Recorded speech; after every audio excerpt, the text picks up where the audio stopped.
le roi George VI a dû se battre pour prouver qu'il était capable.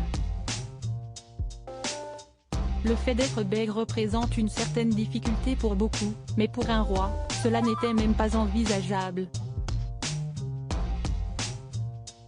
Avec les nombreuses prises de parole qu'il devait réaliser, le roi George VI a dû être aidé par un spécialiste pour vaincre ce handicap. Lui dont sa fille, Elisabeth II, a écrit un texte bouleversant à son sujet. Si est-il l'orthophoniste australien Lionel Logue, qui lui est venu en aide. Grâce à son expertise et son humanité, il a permis au souverain, dont le fils aîné de William a hérité de son prénom, de maîtriser ses discours, et de rassembler les foules. Lionel Logue est né en 1880 à Adélaïde, en Australie et s'est installé à Londres en 1924. Il y a tenu un cabinet au 146, Harley Street, dans le quartier de la City. Rapidement, il s'est fait connaître pour ses traitements sur les troubles de la parole d'anciens combattants de la Grande Guerre et d'enfants scolarisés.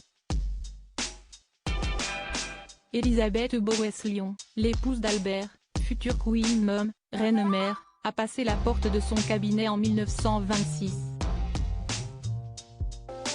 Elle lui a demandé de vaincre le bégaiement de son mari le duc de York, qui avait donné un tendre surnom à sa fille, alors que d'autres orthophonistes n'y étaient pas parvenus. Lionel Logue a accepté sa demande, et a changé le destin de ce dernier. Comment Lionel Logue a-t-il réussi à aider le roi George VI? La journée du 10 octobre 1926 fut marquée par la toute première rencontre entre les deux hommes.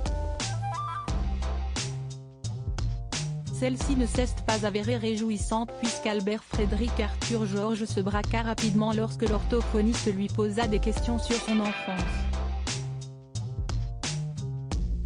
Des traumatismes familiaux étaient en effet la cause du bégaiement du roi. L'expert l'a alors prévenu, « Je peux vous soigner, mais il vous faudra fournir d'énormes efforts. » Puis, des résultats sont arrivés à force de beaucoup de travail.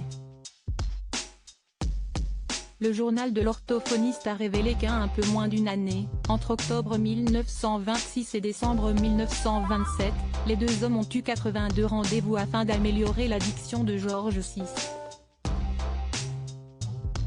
Et cela par le biais de phrases compliquées à répéter.